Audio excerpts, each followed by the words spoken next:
I've seen a lot of what was your reaction? Were you blindsided? I wasn't blindsided because, I know a few people that know a few people. Rich Paul spoke about how it was a roller coaster every day deciding between Philly, Cleveland, Miami, and Golden State. Everyone at some point was leading the race. Yeah, I'm sure. I think that's probably the case. I think it was definitely flip-flopping. I saw a lot of people like, man, why is he dragging this out? He's dragging this out for attention. He's looking for more attention from everybody. The reality is, I think he was quite a bit confused on what to do and conflicted. Because I think when you look at Cleveland and Miami, I think if you go back to Cleveland, even if you go back to Cleveland and win the championship, it's not going to be as good as 2016. So you can only really go mess that up. And if you go to Miami and win a championship, it's not going to be as good as 2012, 2013. So those two places kind of got eliminated just because of that. You look at Golden State, and I ultimately don't think Brown was ever able to get over, the history.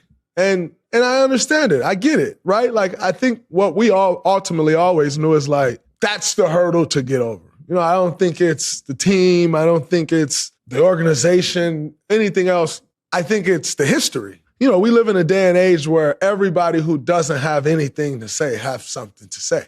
And so he's going to get crushed if he comes to the Warriors. Oh, man, you went to team up with Steph. You had to go to them, all the things that people would have said. And I think ultimately that weighed in on the decision a lot because I've never seen so often and so much people, and when I say people, I'm talking about media, I'm talking about fans. I've never seen so many people who just want to find something to tear someone's legacy down. We live in a miserable-ass world where people just want to find anything to tear someone's legacy down. And this, for sure, had he come to the Warriors, would have been something that everyone would have tried to use to tear his legacy down. I even saw Charles Barkley say, look at it, now he ring chasing. Philly ain't won a ring in 60 years. Chuck, come on. Oh, he ring chasing. That dude chasing rings all the time. And I just, it's man, if he was chasing a ring like chasing a ring, I don't know that you go to the place that's never won in 55 years or 60 years or whatever it's been since the Philadelphia 76ers won a championship. You got to go do the work to bring that to that place. So needless to say, I think there's always this narrative of people trying to tear guys down, trying to tear their legacies down. And I ultimately think that played a big role in the Warriors not landing LeBron. Speaking of the 76ers, like I said, man, my man Bob does it again. Very good roster, but the pieces aren't as seamless as people think, I don't believe. I think they have to make it work. Now, by all means, the pieces are great.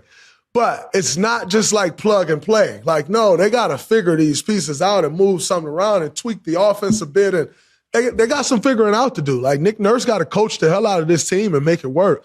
It's not just a shoe-in. It's not just a shoe-in. I don't believe that. Talk about the defensive end. It's going to be more responsibility on Jaylen Brown to guard. VJ Edgecombe, you now got to guard the number one best guard. Every night, that's your responsibility. So, that's going to require some sacrifice. That's going to require some buy-in from a young fella. Young fella had a great rookie year. He coming back into his second year thinking this is my chance to take that jump. He kind of the fifth option. I think when you look at the biggest losers in this situation, it's arguably VJ Edgecombe. If I'm VJ Edgecombe's agent, I'm not sure I'm happy with the summer that the 76ers have had. If I'm just VJ Edgecombe's agent, because this could affect a lot for VJ Edgecombe. You go from being sometimes the second option when Embiid was out to sometimes being the fifth option. It's a big, big, big difference. I don't know if y'all understand how big of a difference that is. So I think the person who's going to have to figure the most out is VJ Edgecombe. He's still aspiring. He still want to be great. He still want to be an all-star. This ain't really set up for him to do that. So he's going to have some figuring out to do. And I think this team is going to have some figuring out to do. It's not just all right, everything's good as go. No, you got to make some stuff work. You got to move some stuff around. you're going to have to figure some stuff out. You're going to have to put a good system into place. So needless to say, I think if you're looking at this roster, you feel damn good about it. But I'm just pointing out a couple of the things that I think that this roster is going to need to figure out.